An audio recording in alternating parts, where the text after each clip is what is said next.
Coming up on Mountain News at 5:30, one person is dead after a collision involving a train in south central Kentucky.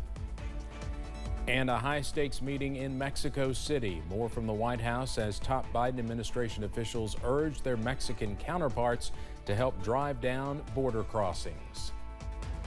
Plus, we are tracking some snow showers as we end the work week. Those details coming up as Mountain News at 5:30 starts now.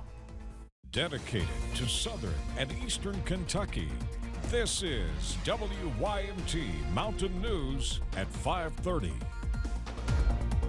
Good evening, I'm Steve Hensley. A collision between a train and a pickup truck resulted in the death of a central Kentucky man this afternoon.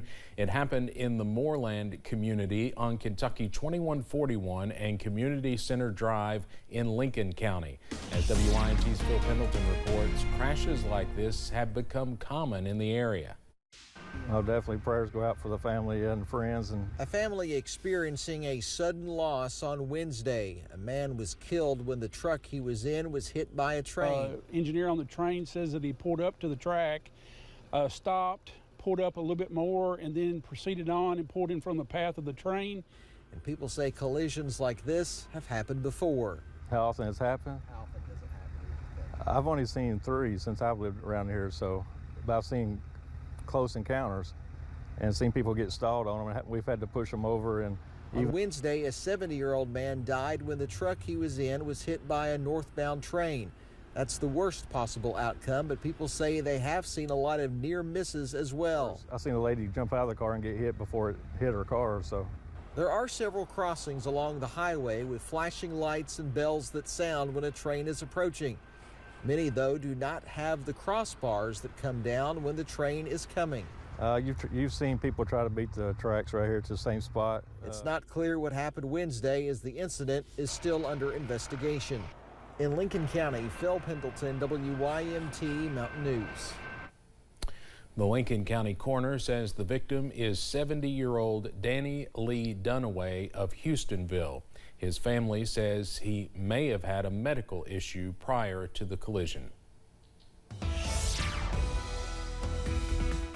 Well, we are on sunset watch on this Wednesday evening. Here's a live look from UVA Wise. You can see that awesome sunset back in the distance as we are dry under a mainly clear sky. That temperature also a little bit cooler over in Southwest Virginia at 46 degrees. Most of us in the middle to upper 40s at this hour, up to 46 in Jackson, also in Pikeville, 49 for London, and 48 over in Clay County for Manchester at this hour. And up on first alert pinpoint Doppler after some soggy weather on Monday, also Tuesday. We are tracking some drier conditions on your Wednesday, and most of us are dry as we go into tonight. A small chance of a stray shower, all thanks to this upper level low that is spinning over Missouri, producing some snow showers and some wintry mix close to St. Louis. And notice a few light showers in western Kentucky that will continue pushing off to the north and east as we go later on into tonight. So possibly a few stray showers mainly west of Highway 15 as we go into late tonight, also early on Thursday. But the bigger story, possibly some wintry mix or snow showers as we start the weekend, also close out the work week on Friday. Those details coming up in just a few minutes. Steve? Cameron, thank you. Blizzard conditions and ice have been making for some treacherous travel across the central United States. A winter storm swept across the plains and upper Midwest, bringing heavy snow, freezing rain, and strong winds. That included parts of Nebraska, South Dakota, Kansas, Wyoming, and Colorado, which you see here. While the snow has moved on from the Denver area, areas of blowing snow are still an issue in the eastern plains. This week, an estimated 6,000 migrants began a journey north through Mexico, headed to the U.S. border. President Biden dispatched 2 members of his cabinet to Mexico to discuss migration with Mexico's president. CBS's Nicole Skenga has more on that from the White House. Secretary of State Antony Blinken and Homeland Security Secretary Alejandro Mayorkas huddled with Mexican President Andrés Manuel López Obrador to discuss the flow of migrants at the U.S. border. As many as 10,000 migrants a day have approached the border this month, straining resources. Most are coming through Mexico from Central and South America. López Obrador has called on Congress to pass an aid package to support the countries the migrants are fleeing. Republican lawmakers are demanding tough new border policies in exchange for more aid for Ukraine and Israel. For months, the Biden administration has been trying to hammer out a deal. In a CBS News poll out this month, voters ranked immigration as the second most important issue facing the U.S. Lopez Obrador predicts migration concerns between the two countries will only grow during the 2024 presidential election. In our own backyard. Former President Trump, who may face President Biden in the upcoming election, released a new campaign ad in New Hampshire focusing on the border. Nicole Skenga, CBS News, the White House. The Iowa caucuses are now a little more than 2 weeks away, set for January 15th. New Hampshire voters go to the polls January 23rd. Yesterday, a senior advisor to Israel's prime minister addressed ongoing discussions with the U.S. on the war overseas. An important phase in those talks also came yesterday as top Biden administration officials met with a confidant of Benjamin Netanyahu and part of Israel's war cabinet. A White House official says they discussed the need for Israel to focus on high-value Hamas targets as well as steps to improve the humanitarian situation. Michigan's Supreme Court says it is keeping former President Donald Trump on the state's primary election ballot. The Supreme Court of Michigan rejected a bid to remove Trump's name from the ballot there. In the decision, the court said the challenge to a state appeals court ruling was considered but denied because the justices were, quote, not persuaded that the questions presented should be reviewed by this court. The Michigan Supreme Court and the lower court in Michigan was fairly clear that this is just about the primary ballot. So expect this to come back for the general election.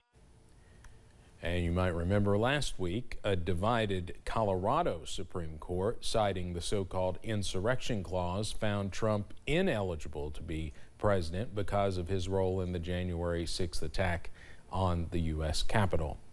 Former European Commission President Jacques Delors, a founding father of the European Union's historic single currency project, has died. Delors, an ardent advocate of post-war European integration, served as president of the European Commission, the EU executive, for 3 terms.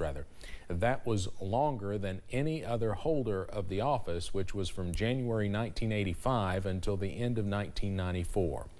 He was 98 years old. The Eiffel Tower was shut down to visitors today because of a strike over contract negotiations. The strike was declared ahead of contract negotiations with the city of Paris, which owns the 134-year-old monument. Union representatives did not immediately respond for comment, and it is not clear how long the strike will last. Visitors to the monument were left disappointed by its shuttered gates, while lines continued to form outside the famous landmark. Ukraine's interior minister says 2 people were killed and 5 injured in Russian strikes across southern Ukraine. In a statement on Telegram, they say 1 person had been killed and 4 injured, among them a 6-year-old child, in a Russian drone attack in the Odessa region, while 1 person was killed and 1 injured by shelling in the Kherson region. The Interior Minister added Russia was continuously shelling the Kherson region. New developments in the murder case against Brian Kohberger, the man accused of killing 4 University of Idaho students in their off-campus house last year. The judge overseeing the case has agreed to place under seal a reconsideration motion by the defense to dismiss the proceedings. This follows last week when the judge denied a defense request to throw out the charges against Kohberger. Police in New York City say a 36-year-old man is in custody and charged with stabbing 2 teenage tourists on Christmas morning. The attack happened at Grand Central train station. Investigators say the 14 and 16-year-old girls were eating inside a dining area with their parents at the train station when the stabbing occurred. The 16-year-old was stabbed in the back and suffered a collapsed lung. The 14-year-old was stabbed in the thigh. Both are expected to recover. In California, a woman accused of attacking actor Charlie Sheen at his Malibu home has pleaded not guilty. Yesterday, 47-year-old Electra Schrock entered her plea in Superior Court to 1 felony count of assault by means of force likely to produce great bodily injury. During the hearing, she could be seen from behind the door every now and again. Her defense attorneys argue the case is being overcharged and should only be a misdemeanor. Coming up on Mountain News at 5:30, scams cost consumers millions of dollars each year. Some of the top scams you should be aware of as we head into 2024. Plus, we are tracking chilly conditions as we start the new year. Your first alert forecast after this break.